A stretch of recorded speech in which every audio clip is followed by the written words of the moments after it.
सजेति सिन्दूरवदनो देवो यत्पादपङ्कजस्मरणं वासरमणिरिवतमसारासन्नासति विघ्नानां या कुन्देन्दुतुषारहारधवला या शुभ्रवस्त्रावृता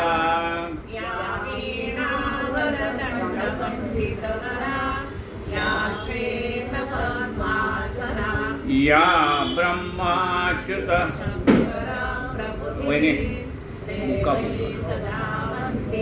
सा मां पातु सरस्वती भगवती मूकं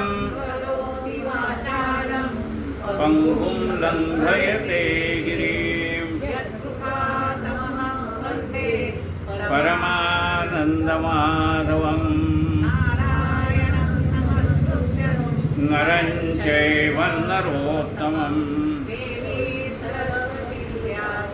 ततो जयमुदीरये कंसचाणूरमर्दनम्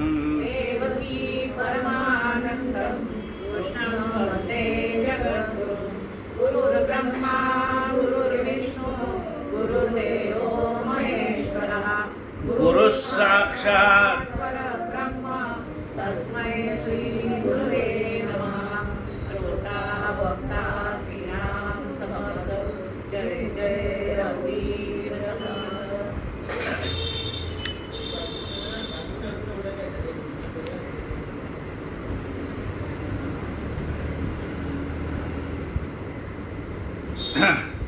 काल 114वा श्लोक झाला होता।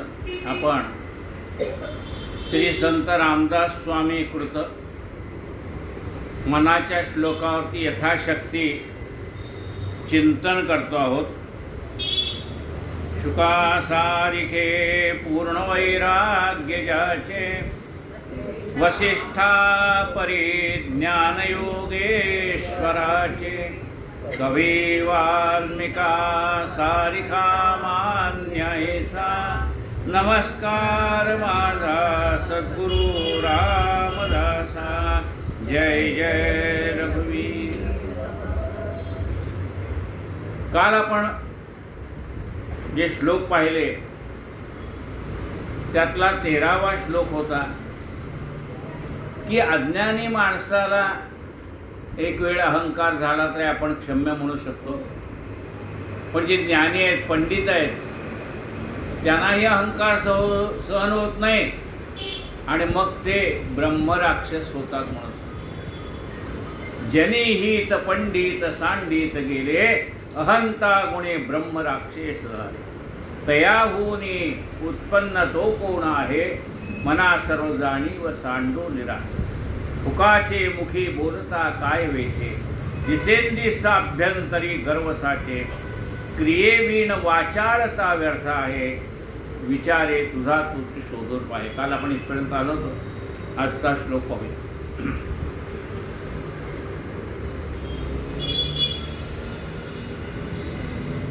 मन विचारतंय संवाद करावा असं तुम्ही सांगता।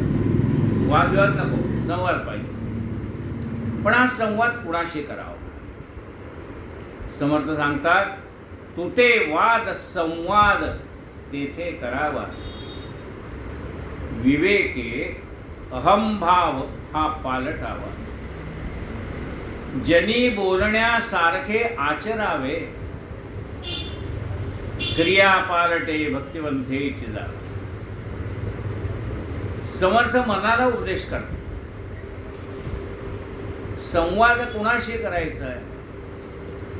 जिथे वाद संपून जातो त्याच्याशी संवाद करायचा आहे। म्हणजे एखादा मनुष्य हट्टी असेल तर त्याच्याशी संवाद होणार नाही, कारण त्याचा वादच संपणार नाही तर संवाद कधी होईल?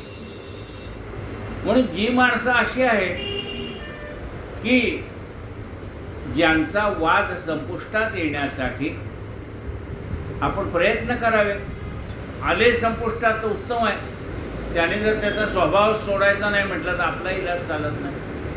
तुटे वाद संवाद तेथे करावा, विवेके अहम भाव हा पालटावा. म्हणाले समोरचा मनुष्य हेकेखोर असला तर तुम्ही म्हणताय की मग वाद संपणार नाही, मग संवाद कसा सुरू होणार. तिथं हळदी कुंकाची कोयरीवरती काढून ठेवू पाहिजे.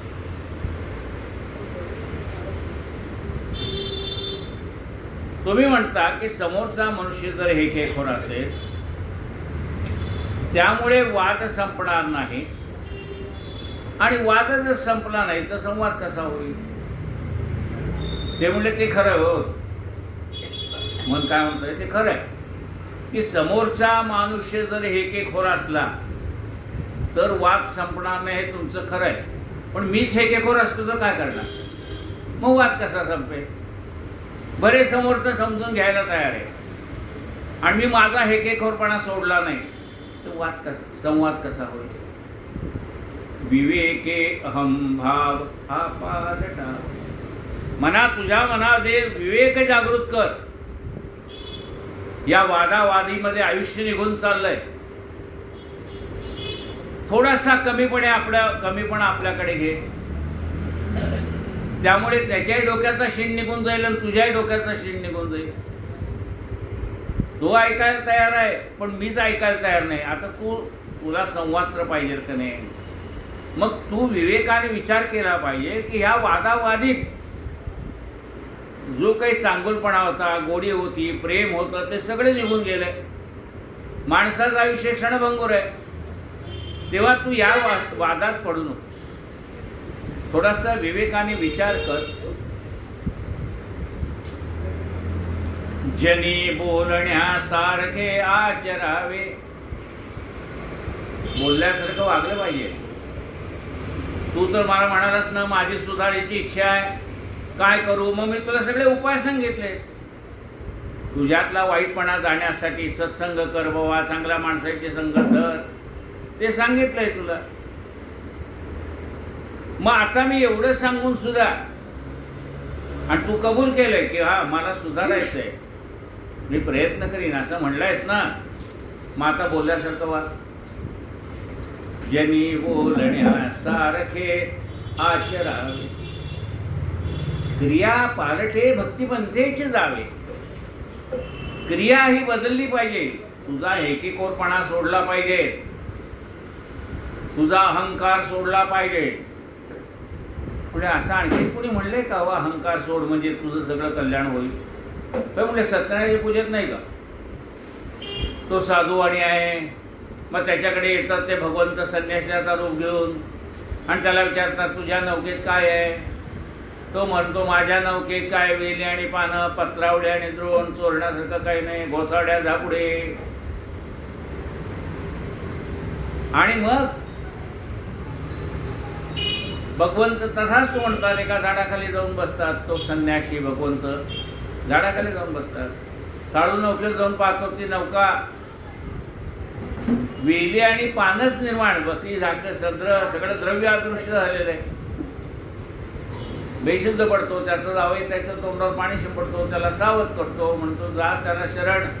ज्याच्या शापामुळे आपल्याचं वेली द्रव्याचं वेली पानामध्ये रूपांतर झालंय त्या अशा आशीर्वादाने तुला प्राप्त होईल.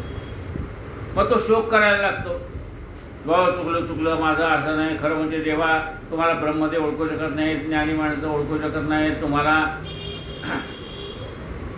वेदा नाही कळला अंत पार ज्याचा. ज्या वेदालाही तुझा अंत कळला नाही देवा, तर मला क्षमा कर. म्हणून रडायला लागला हो तो साधवण, शोक करायला लागला. भगवान म्हणतात तू शोक करू नकोस, मी तुला एवढी शिक्षा का दिली माहिती का. तू आपल्या केलेल्या पूजनाच्या प्रतिज्ञेपासून भ्रष्ट झालेला आहेस म्हणून शिक्षा केली. मी काही तुला घरी सांगायला आलो होतं का मला संकल्प कर मी तुमची पूजा करीन म्हणून. तूच बोललायस ना माझं एवढं काम झालं तर मी करीन. मी तुला सांगितलं होतं का तुझं मी काम करण्यासाठी एवढं तू कर. तूच स्वतः बोललास माझं एवढं काम झालं तर मी करीन. मग ते शब्द दिलेला आहे लग्नामध्ये सुद्धा साखरपुड्याच्या वेळेला शब्द देतात आदल्या दिवशी. साखरपुडा हे असतं का नाही, व्याही भेट आदले तिथे ते सांगतात, वाचा दत्ता मया कन्या पुत्रात स्वीकृता तया. वाचा दत्ता, मी तुम्हाला शब्द दिलाय माझी मुलगी तुमच्या मुलाला देतो. तेव्हा हे शब्द दिला की मनुष्य बांधला जातो. तोपर्यंत तू बोलला नसतं ना मला, मी देवा माझं एवढं काम कर एवढं म्हणलं असतं तरी चाललं असतं, काम केलं असतं. तू म्हणलं एवढं काम झालं तर मी हे करीन, बोलला का नाही तू. मग तू स्वतःच केलेल्या प्रतिज्ञेपासून भ्रष्ट झाला, हा पहिला अपराध. आणि दुसरा अपराध, मला तू हात जोडून प्रेमाने पुढे जाऊन सांगू शकला असता का नाही. माझ्या अंगावर काय बोलतोय, गोसावड्या काय जाण, तुम्हाला काय होतं, भीक मागत येतात, एवढे धडधाकट आहेत, नोकरी करायला काय झालं, कामधंदा करायला काय झालं, बोलला का नाही. अरे त्यापेक्षा हात जोडून पुढे जा म्हणलं असतं मी गेलो असतो ना. हा तुझा उद्धटपणा सोडून दे असं म्हणलं की नाही भगवंत. मग तो म्हणला दे का देवा, आता उद्यापासून मी चांगलं वागतो, आजपासून चांगलं वागतो, जा मग तुझं द्रव्य तुला परत मिळेल. पुन्हा त्याचं द्रव्य त्याला परत मिळालं. मग त्यांनी आपला उद्धटपणा सोडला की नाही. मग तुला काय जाते उद्धटपणा सोडायला, क्रिया पालटे भक्तिपंथेचे जावे. अरे आपली हे जे क्रिया आहे, वाईट बोलण्याची, वाईट वागण्याची, वाईट करण्याची, ती क्रिया पालटे, ती पालटायची. म्हणजे चांगलं वागायचं आहे, चांगलं बोलायचं आहे, चांगलं करायचं आहे. क्रिया पालटे भक्तिपंथेची जावे. क्रिया पालट, वाईट बोलणं, वाईट करणं, उद्धटपणा हा सगळा सोडून दे. मग म्हणजे कसं बोलायचं ते तर मला सांगा, कारण मला बोलायचंच माहीत नाही ना. मला एकच माहीत उद्धटपणा, तेवढंच माहिती आहे. पण काय चांगलं बोलणं म्हणजे काय असतं. ऐसी बाणी बोली मन का आपा खोल, असं बोलावं की समोरच्यांच्या मनाला प्रसन्न वाटलं पाहिजे. क्रिया पालटे भक्तिपंथेची जावे. अशा रीतीने तुझ्या स्वभावात तू बदल करशील तर तुला या भक्तिपंथ सोपा होईल. नाही तर मग अवघडच आहे. तू जर म्हणला माझा स्वभाव सोडायचा नाही तर मग कसं काय होईल. क्रिया पालटे भक्तिपंथेची जावे. हे म्हणा, तुला भक्तिमार्गाने गेलास ना तर तो परमात्मा भेटेल. पुन्हा पुन्हा काय मनुष्य जन्म मिळेल याची गॅरंटी नाही. पुन्हा लक्ष जाऊन शिवनी फिरून यावं लागेल. जय जय रघुवीर समर्थ. बहुशापिता कष्टला अंबरुषी, तयाचे स्वये श्रीहरी जन्मशोषी. दिला क्षीर सिंधू तया उपमाने, नुपेक्षी कदा देवभक्ताभिमाने. म्हणजे मग मी देवाची एवढी सेवा केली तर देव माझा पाठीराखा राहील का. माझ्यावर संकट आले तर निवारण करेल का. अन्न निवारण करायला काय झालंय. बहुशापिता कष्टला अंबरुषी. राजा आहे, ज्याने साधन द्वादशीचं व्रत केलंय. बहुशापला, त्याला शाप दिलाय कुणी, दुर्वास ऋषीने. मनाने विचारलं त्या दुर्वास ऋषीला एवढं काय पडलं, त्यांनी त्या अंबऋषी ऋषीला का शाप दिला, राजाला का शाप दिला. म्हणाले त्याने साधन द्वादशीचं व्रत केलेलं होतं आणि व्रत त्याच्यामध्ये विघ्न आणायचं. आणि म्हणून त्याने काय सांगितलं की मी आता स्नान करून येतो. एकादशी झाली, आता लवकर सोडायची असते उपवास. आले ना दुर्वास ऋषी, म्हणले मी स्नान करून येतो आणि मग आपण उपवास सोडू. ते स्नानाला गेले आणि स्नानाला गेल्यानंतर स्नान संध्या जप तप करून येतपर्यंत तिकडे साधन द्वादशीचा मुहूर्त टळण्याची वेळ आली. त्याच्यात जेवण झालं पाहिजे, कारण तो उपवास कसा आहे, दशमीला रात्री काही जेवायचं नाही. दशमीला रात्रभर भगवंताचं नामस्मरण, म्हणजे दशमीला पोट रिकामं पाहिजे, एकादशीला पूर्ण रिकामं पाहिजे, आणि द्वादशीला पहाटे लवकर उठून जे ती काही वेळ दिलेली आहे त्याच्या आत आपल्याला जेवण करायचं आहे. हे व्रत त्यांनी पाळलेले राजाने. आणि आता व्रतात खंड पडण्याची वेळ आली. जर ऋषी आले बा आता मी त्यांना या देवाला म्हणून आमंत्रण दिलं आहे, ते आल्याशिवाय मला जेवता येत नाही, मग काय करू म्हणाले. मग त्यांनी भगवंताचं तीर्थ घेतलं. अकाल मृत्युहरणम सर्व व्याधी विनाशनम सद्गुरु पादोदकम तीर्थम जठरे धारयामि. आणि आचमन केल्याबरोबर जेवला नाही राजा, आचमन केलं. आणि ऋषी आले, ते म्हणले माझ्या आधी तू जेवलाय. अहो म्हणून मी जेवलो नाही, मी नुसतं देवाचं तीर्थ घेतलंय. अरे पण तुझे उपवास सुटला ना म्हणले. साधन द्वादशी व्रत तुझं पूर्ण झालं म्हणजे याचा अर्थ तो मी यायच्या आधी जेवला. तो म्हणले नाही हो, मी देवाचं तीर्थ घेतलं, तुम्ही आल्याशिवाय मी जेवणार नाही, माझा नियम आहे. तुम्हाला जेवायला बोलवलं तुमच्या आधी मी कसा जेवेन. सवाष्ण म्हणून सांगायचं आणि सवाष्ण याच्यात आपण जेवण करून घ्यायचं चालेल. तर घरातले सगळे जेवले तरी ती सवाष्णी करून आपल्याला थांबायला पाहिजे. कारण नेमकं महालक्ष्मीच्या दिवशी सगळ्यांच्याच घरी गौरी असतं. आता जिला आपण सांगितलं तिलाही घरी आलेल्या माणसाला जेवायला घालून मग आपल्याकडे सवाष्ण म्हणून यायचं आहे. मग ती आपल्याला काय सांगते की तुम्ही जे जेवणं करून घ्या, ज्याला घाई असेल त्याची पानं करून घ्या, मी आल्यानंतर जेवण करेन. मग तिच्यासाठी कुणाला थांबायचं आहे तर यजमानाला थांबायचं आहे, बाकी सगळ्यांची जेवण होते.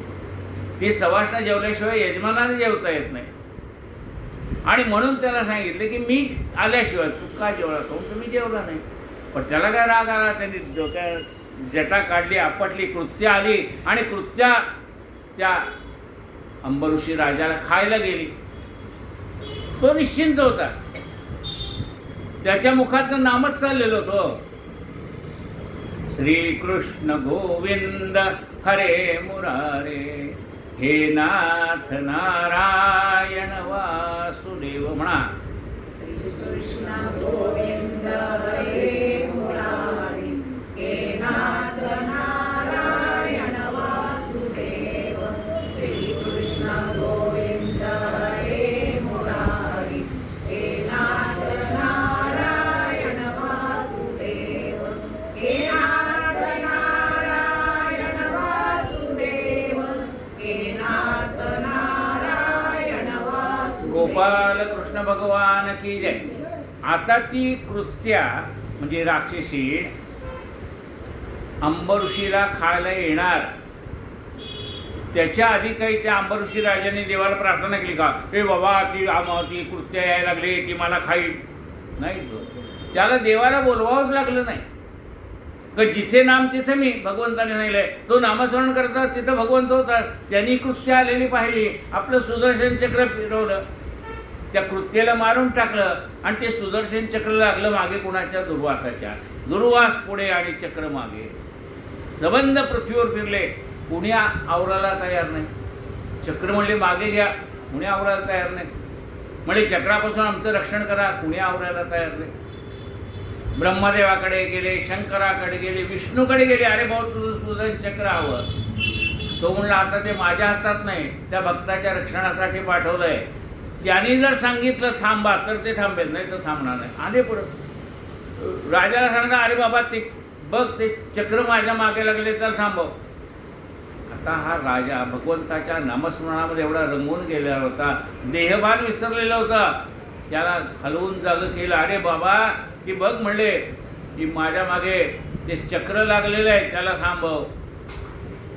क्षमा करतो महाराज, मला क्षमा करा, हे तुमच्या मागे चक्र लागलेलं सुद्धा मी पाहिलं नाही.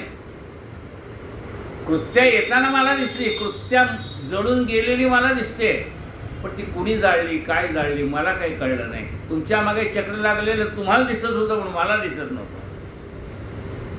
पण आता त्याला भगवंताच्या इच्छेने चक्र दिसायला लागले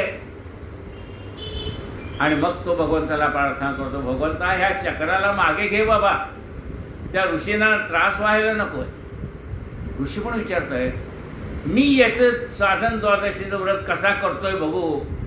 त्याची परीक्षा घ्यायला आलो आणि इथे म्हणाले मी त्याची परीक्षा घ्यायला आलोय, पण याचं मन कसं आहे, मला त्रास होऊ नये त्याचा विचार आहे. त्याला त्रास का होईल याचा मी विचार केला नाही, पण तो विचार करतो. मना लक्षात आलं का? ज्याने त्रास दिला त्याच्या सुद्धा कल्याणाची अपेक्षा करणं, याच्यासाठी अंबरीश ऋषी कथा तुला सांगितली. बहुशापिता कष्टला अंबरुषी. मग त्याने शाप दिला तरी दुर्वासाने, म्हणजे तुझ्या ह्याच्यासाठी माझ्या मागे चक्र लागलं, तुला 10 जन्म घ्यावे लागेल. भगवंत प्रकट झाले आणि म्हणाले त्याच्यासाठी मी 10 जन्म घेईन. भगवंताने मग 10 अवतार गेले, दशावतार. तयाचे स्वये श्री हरी जन्म सोशी. अरे मी तुला जे भक्ती मार्गाने जा म्हणतो ना, ते एवढ्यासाठी. एकदा का तू भक्ती मार्गाला लागला ना, की तुझ्या सगळ्या संकटाचं हरण करण्याची ताकद त्या परमेश्वराकडे आहे. तो सतत तुझ्या बरोबर उभा आहे. मागे उभा मंगेश, पुढे उभा मंगेश, माझ्याकडे देव माझा पाहतो. दिला क्षीर सिंधू तया उपमानी. उपमन्यू होता, त्याची आई पिठामध्ये थोडं पाणी घालून त्याला दूध म्हणून द्यायची. एकदा तो त्याच्या श्रीमंत मित्राकडे त्याला आमंत्रण होतं, गेला. तिथं खरोखरचं दूध प्याला आणि दूध प्यायल्यानंतर खऱ्या दुधाची चव त्याला कळली. तेव्हा त्याने आईला सांगितले की आई, की तू मला जे रोज दूध म्हणून देत होतीस, आई ते दूध नव्हतं ग. खरं दूध आज मी प्यायल्यानंतर खऱ्या दुधाची चव मला कळली. असं का केलंस?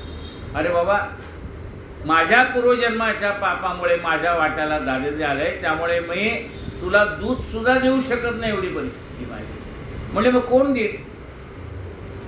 तो श्रीहरी, तो म्हणले परमात्मा देईल. परमात्मा देईल म्हटल्यानंतर त्याने भगवंताचं नामस्मरण केलं आणि भगवंत प्रकट झाले आणि त्याला नुसतं वाटीवर दूध दिलं नाही, क्षीरसिंधू, दुधाचा सागरच दिला. बघ म्हणले, मागितलं एवढं आणि दिलंय केवढं. आपण आपलं उलट असतं म्हणले, त्यांनी थोडं मागितलं आणि आपण जास्ती देतो. पण म्हणजे कोणी भगवंत, तुम्ही 1 पैसा देगे तो 10 दार. म्हणजे आपण थोडं जरी दिलं तर तो अनेक पटीने आपल्याला परत देतो. तो परमात्मा आहे. आणि आपलं तसं नसतं. देवाच्या लाईनीत असलं ना, की पहिल्यांदा असं वाटतं 10 रुपये टाकू, मग पुन्हा 5चं नाणं दिसतंय का बघतो, मग 2चं दिसतंय का बघतो, मग 1चं दिसतंय का बघतो, आणि मग पुढं आलं की पाया पडतो, निघून जातो. आपल्याला ते खिशातनं पैसा लवकर निघत नाही हो. काय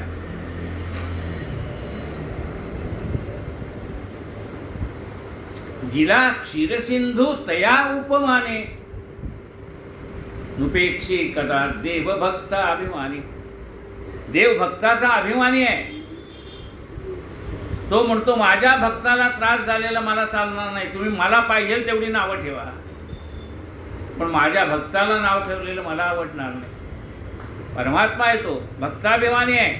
आपल्या भक्तांचे सगळे संकट म्हणा, त्याची काही चिंता असेल, काळजी असेल, सगळं दूर करतो. नुपेक्षी कदा देव भक्ताभिमानी. बहुशापिता कष्टला अंबरुषे. तयाचे स्वये श्रीहरी जन्म सोसी. दिला क्षीर सिंधू तया उपमाने. नुपेक्षी कदा देव भक्ताभिमानी. जय जय रघुवीर समर्थ. म्हणजे असं आणखीन एखादं उदाहरण आहे का त्या उपमन्यूला दूधसागर दिला तसा? आहे ते म्हणाल. नुसते एकट्यावर प्रसन्न झाला गप्प बसला असं नाही.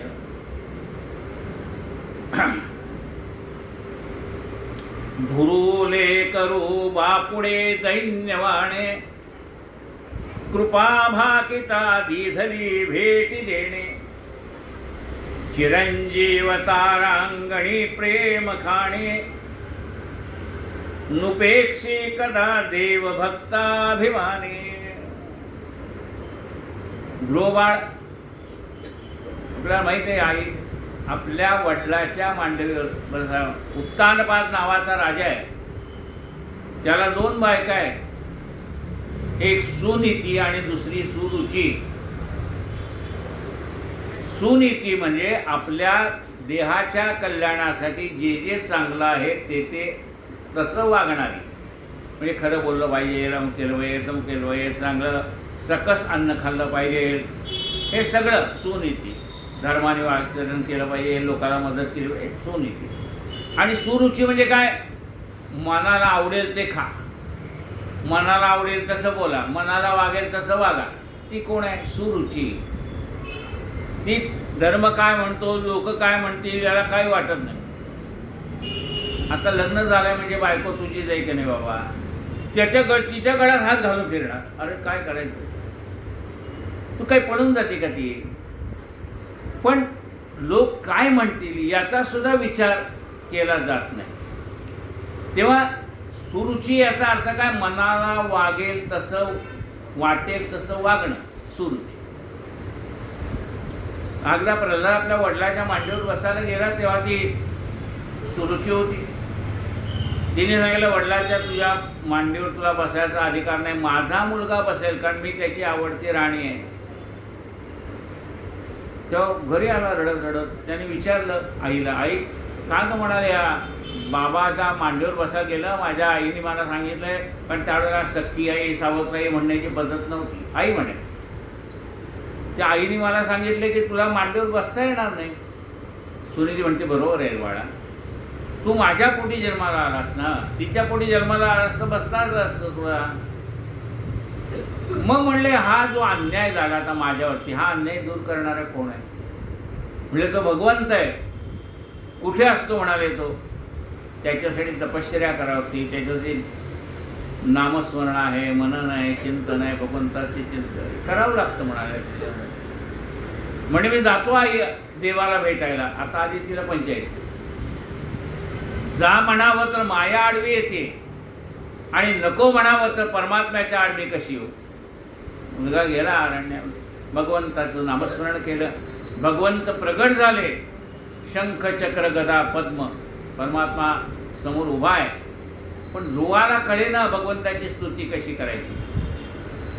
मग भगवंताने आपल्या हातातला पांचजन्य नावाचा जो शंख आहे तो त्याच्या इथं मस्तकाला लावला. इथं तृतीय नेत्र आहे, हां, तिथे गंध तुम्ही कुंकू लावता, हे लावता, तिथं सगळ्या नाड्या एकत्र आलेल्या आहेत. हां, इथे त्याने बरोबर शंख लावल्याबरोबर त्या ठिकाणी त्याला ज्ञान प्राप्त झालं. आणि मग ध्रुवाने भगवंताची स्तुती केली. तो म्हणाला, माझ्या वडिलाच्या मांडीवर मला बसता यावा एवढीच माझी इच्छा आहे. ते म्हणले, अरे तुला तर वडिलाच्या मांडीवर बसता येईलच, तू चक्रवर्ती राजा होशील, 36,000 वर्ष या पृथ्वीवरती राज्य करशील आणि पुढे तू ध्रुवतारा म्हणून आकाशामध्ये विराजमान होशील. अजूनही ध्रुवतारा आपल्याला दिसतोय. मागितले एवढंच, वडिलाच्या मांडीवर बसू द्या एवढंच मागणं आहे, पण दिलंय किती बघा. तो परमात्मा इतका उदार आहे. म्हणजे किती देतो, अनंत हस्ते कमलावराने, घेता किती देता किती घेशील जो कराने. हा, त्या द्यायला लागल्यानंतर आपले 2 हात सुद्धा अपुरे पडतात. तेव्हा त्या भगवंताचं नामस्मरण तू कर. आला ध्रुव बाळ परत आल्यानंतर राजा, ती सुनीती राणी, सुरुची राणी आले, त्याला स्वागत आला. पहिल्यांदा आईच्या पाया पडला नाही, सुनीतीच्या पाया पडला नाही, सुरुचीच्या पाया पडला. आणि सुरुचीला म्हणतो, तुझ्यामुळे मला परमात्मा भेटला. तू जर मला वडिलाच्या मांडीवर बसू दिलं असतं मी कशाला जंगलात गेलो असतो. पण तुझ्यामुळे, जसं रावणाचा वध करून परत आले ना, तेव्हा कैकेयीच्या पाया पडले. कैकेयी म्हणले, अरे मी तुला तर 14 वर्ष वनवासाला पाठवलं, मी इतकी पापी, म्हणजे एवढे माझ्या हातनं अपराध, तू माझ्या आधी का पाय पडतो, तुझ्या आईच्या पडणं पाय आधी कौशल्याच्या. तो म्हणला, नाही, आज जो मला जगामध्ये नावलौकिक मिळालाय, 33 कोटी देव सोडले, रावणाचा वध केला, एवढा सगळा नावलौकिक कुणामुळे मिळाला. तू जर मला वनवासात पाठवलं नसतं तर मी इथं सुखही नाही राज्य करत बसलो असतो. लक्षात, ज्याने छळले. अहो, तुकाराम महाराजांचं उदाहरण काय, त्याच्या पाठीवरती उसाचे फटके मारले, त्या मंबाजीच्या घरी जाऊन त्याने त्याला तेल लावलं. दुरुले करू बापुडे दैन्यवाणे कृपा भाकिता दिधली भेटी जिणे चिरंजीव तारांगणी प्रेम खाणे. पण नुसतं त्याला वडिलाच्या मांडीवर बसण्याचं भाग्य नाही दिलं, चिरंजीव केलंय. चिरंजीव तारांगणी प्रेम खाणी नुपेक्षी कदा देव भक्ताभिमानी. त्याला भक्ताचा अभिमान आहे, हा माझा भक्त आहे. तसं आपलं कर्म, आपलं वागणं, आपल्या हातनं घडणारी सेवा ती अशी असावी की देवाला आपला अभिमान वाटला पाहिजे की हा माझा भक्त आहे. देव आपल्या मागे उभा राहायला पाहिजे. जेथे जातो तेथे तू माझा सांगाती चालविसी हाती धरून या, असं झालं पाहिजे. जय जय रघुवीर समर्थ. कायेन वाचा मनसेंद्रियर्वा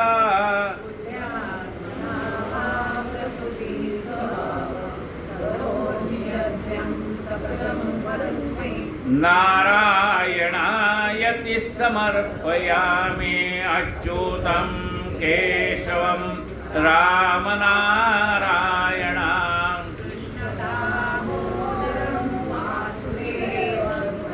श्रीधरं माधवं गोपिकावल्लभं.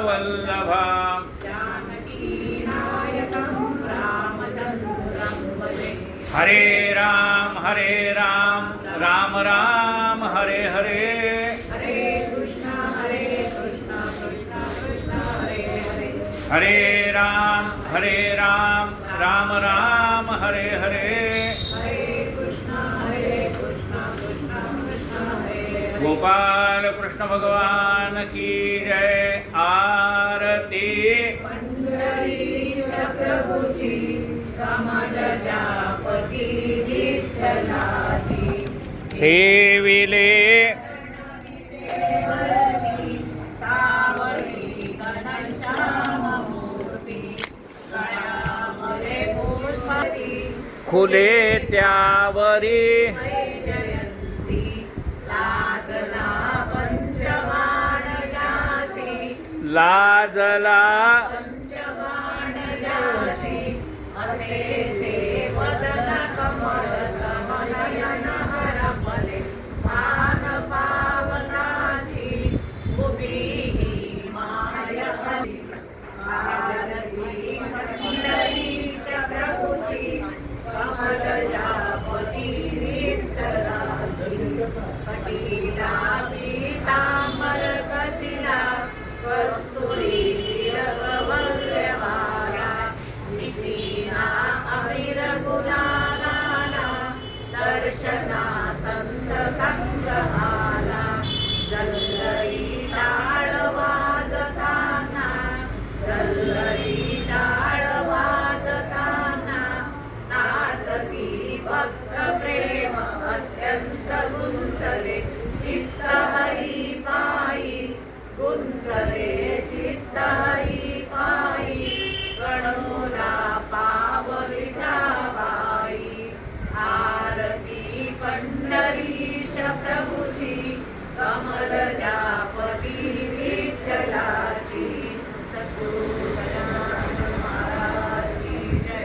माऊली ज्ञानराज की जय. जगद्गुरु संत तुकाराम महाराज की जय.